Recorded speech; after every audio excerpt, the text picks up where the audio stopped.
సింధూరం. ఈ ఛానల్ని కొత్తగా చూస్తున్నట్టయితే సబ్స్క్రైబ్ చేయండి, లైక్ చేయండి. సింధూరం. కార్తీక పౌర్ణమి. చందమామ ఆకాశంలో చుక్కల రాజ్యాన్ని ఏలుతున్న చక్రవర్తిలా వెలుగు నీలుతున్నాడు. మేడ మీద వెన్నెల ఉదారంగు చీర కట్టుకొని మల్లిపందిరి నీడలో ఊయలూగుతుంది. ఇంటి వాకిలిలో ఉన్న పారిజాత చెట్టు కొమ్మలు మేడ మీద వరకు విస్తరించాయి. ప్రతి కొమ్మకు గుత్తులు గుత్తులుగా పూసిన పారిజాతాల పరిమళం వెన్నెల శరీరాన్ని, మనసుని స్పృశిస్తున్న ప్రతిసారి నిన్న రాత్రి నీ నవ్వులు మన వాకిలిలో ఎలా వాలాయో చూడు అని తన కళ్ళు మూసి వాకిలంతా పరిచి ఉన్న పారిజాత పువ్వులను చూపించిన ఆ చిలిపి కళ్ళే తన కళ్ళ ముందు కదలాడుతున్నాయి.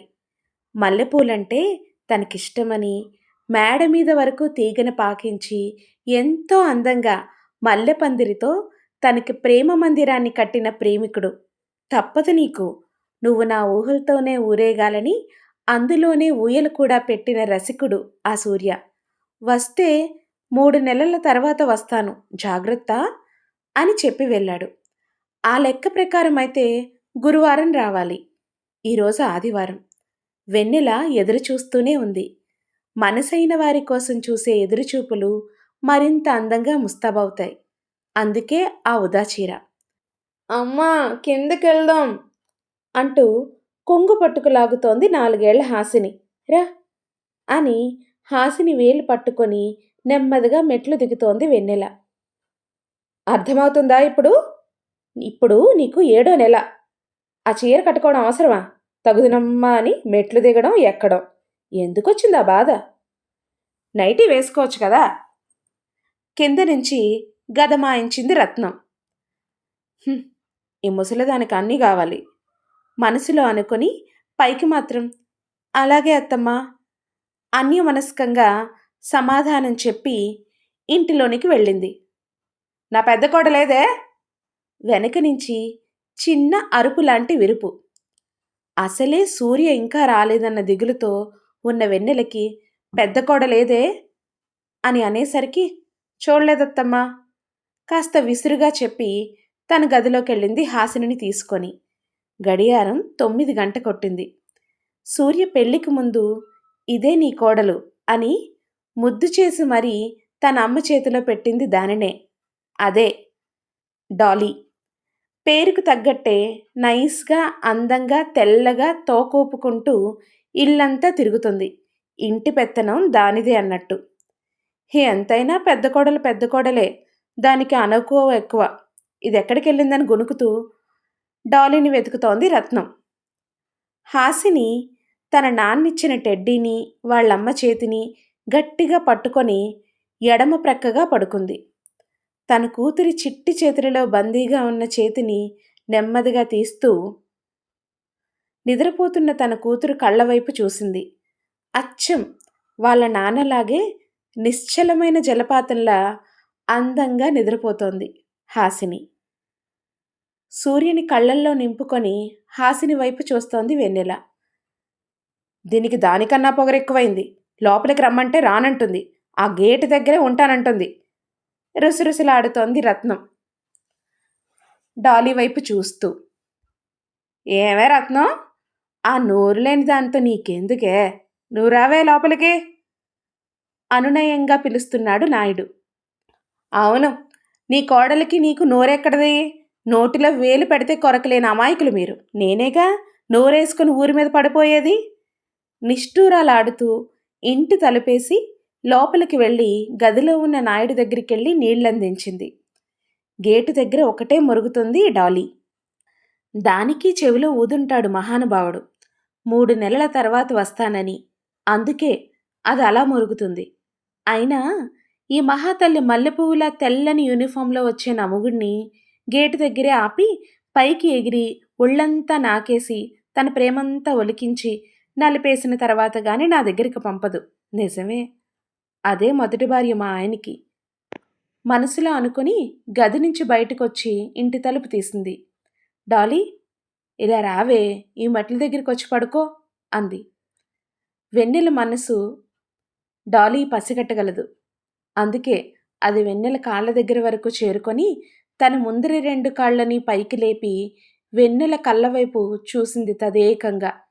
ఆ చూపులను అర్థం చేసుకున్న వెన్నెల దాని తల నిమిరి, "ఏమోనే నాకు తెలీదు. ఎందుకు రాలేదో వస్తారులే వెళ్ళి పడుకోవే" అంది లాలింపుగా. లేపిన ముందరి 2 కాళ్ళు కిందకి దింపి తోక ఊపుకుంటూ మెట్ల దగ్గరికెళ్ళి కూర్చుంది ముభావంగా. వెన్నెల హాసిని మీద చేయేసి సూర్య గురించి ఆలోచిస్తూ నెమ్మదిగా నిద్రలోకి జారుకుంది. ఫోన్ రింగ్ అయిన శబ్దం.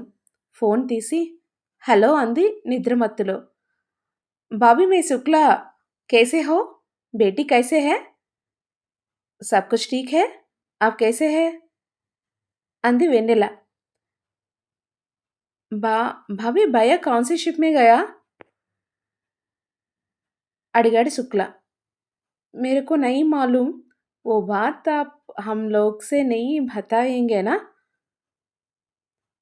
ठीक है भाभी బాయ్ టేక్ కేర్ అని కాల్ కట్ చేశాడు శుక్ల. వెన్నెల ఫోన్ స్క్రీన్పై ఫ్లాష్ అవుతున్న టైం చూస్తే అది 2:30 చూపిస్తుంది. ఏంటి ఈ టైం అప్పుడు ఫోన్ చేసి భయ్యా ఏ షిప్ మీద వెళ్ళాడని అడుగుతున్నాడు? సాధారణంగా ఎక్కడికి ఏ షిప్ అన్న విషయాలు ఎవరికీ చెప్పరుగా. మరెందుకు ఈ టైంలో ఫోన్ చేసి అంత ఆతృతగా అడుగుతున్నాడు? జరగరానిదేదైనా జరిగిందా అనే ఆలోచన వచ్చే లోపే కళ్ళ నుండి నీళ్లు కారిపోతున్నాయి.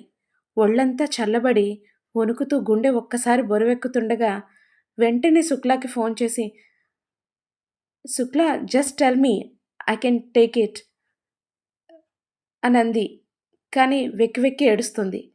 Bhabhi nothing happen take care అన్నాడు ఓదార్పుగా. బాధో దుఃఖమో భరించలేని నొప్పో వచ్చినప్పుడు అమ్మా అంటూ మన ఆత్మను అక్కున చేర్చుకొని తన మాటలతో ఓదార్చి లాలించేది అమ్మ భాషే. అందుకేనేమో ఆ పిచ్చి తల్లి తెలియని వాడితో వెర్రిగా గుండెలను అరచేతిలో పెట్టుకొని, నిజం చెప్పు ఆయన ఎలా ఉన్నారు? నేను ధైర్యంగానే ఉంటాను అంటోంది అధైర్యంగా ఊపిరి బిగపట్టి తన్నుకొచ్చే దుఃఖాన్ని ఆపుకుంటూ. బాధకి మించిన భాషేది, కన్నీటికి మించిన లిపేది. भाभी आप मत रोइए मैं थोड़ा डाउट से कॉल किया सब कुछ ठीक होगा भैया को कुछ नहीं होगा सम्माल के रहो వదిన నువ్వు వేడొద్దు నేను చిన్న అనుమానంతో కాల్ చేశానంతే అక్కడంతా బాగానే ఉండుంటుంది అన్నయ్యకి ఏమీ అవ్వదు నువ్వు ధైర్యంగా జాగ్రత్తగా ఉండు గొంతు గద్గదమై కాల్ కట్ చేశాడు శుక్ల. వెన్నెల గొంతు తడారిపోతుంది. అమ్మ పడే వేదన భరించలేక కడుపులోని బిడ్డ గట్టిగా తన్నుతుంది. చేతులతో కడుపును నిమిరి లోపల బిడ్డను స్థిమితపరిచి మంచం పక్కనే రాగి చెంబులో ఉన్న నీటిని తాగింది. గుండె వేగం కాస్త నెమ్మదించింది. మనసు మట్టుకు అతి వేగంగా సూర్యాన్ని వెతుక్కుంటూ గుండె లోతులను తవ్వుతూ వెళ్తోంది. చూడండి వెన్నెల గారు, మా వాళ్ళు ఇబ్బంది పెడుతున్నారని ఈ పెళ్లి చూపులకు వచ్చాను. పెళ్లి చేసుకోవడం ఇష్టం లేదని చెప్పలేను. కానీ నా ప్రాణాన్ని దేశానికి రాసిచ్చి నీతో ప్రేమను జీవితాన్ని పంచుకుంటానని అబద్ధం చెప్పి ఒక అమ్మాయి మెడలో తాళి కట్టలేను. అందుకే నిజం చెప్తున్నాను. నేను ఇండియన్ నేవీలో సర్వీస్ చేస్తున్నాను. ఇన్ని పని గంటలు ఇన్ని సెలవులు అని ఏమీ ఉండవు. ఎప్పుడు పిలిస్తే అప్పుడు వెళ్ళాలి. ఎప్పుడూ అప్రమత్తంగా ఉండాలి. మీరు నన్ను ఎప్పుడూ ఎక్కడికి వెళ్తున్నారని అడగకూడదు. నేను కూడా ఏమీ చెప్పకూడదు. ఒక్కోసారి యుద్ధ నౌకలో ఏమైనా అయినా మీ దగ్గరికి అధికారికంగా సమాచారం రావడం ఆలస్యం అవ్వచ్చు.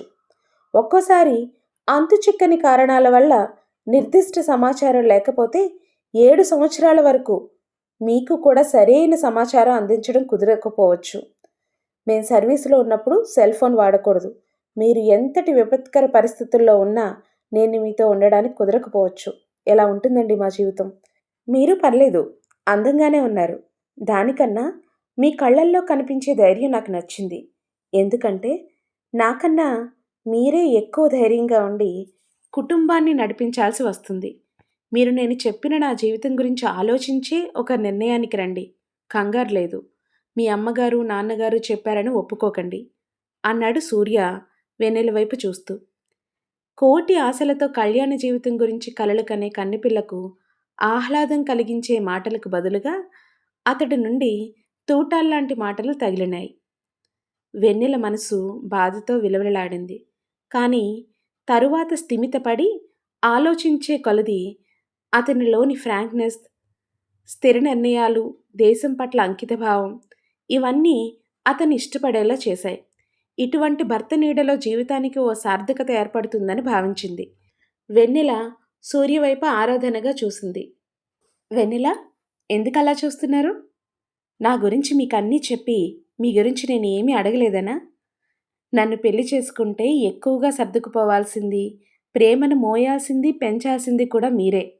అందుకనే నా గురించి మీకన్నీ చెప్పాను. కానీ నేను మీతో సర్దుకుపోను. మీరు ఎలా ఉంటే అలానే కలిసిపోతాను. మీరు సైన్స్ స్టూడెంట్ అని విన్నాను. మీ భాషలో చెప్పాలంటే I will be catalyst to your life. But you are my life after country. ఇవి నా మనసులోని మాటలు. నా జీవితం నా భార్యతో ఇలానే ఉంటుంది. ఇలా చెప్పానని సినిమాటిక్‌గా ఆలోచించి నిర్ణయం తీసుకోకండి. ప్రాక్టికల్‌గా ఆలోచించి నిర్ణయానికి రండి. నాతో జీవితం పంచుకోవడం అంటే వర్షంలో సింధూరం నుదుటికి అద్దుకున్నట్టే. అందుకనే చెప్తున్నాను.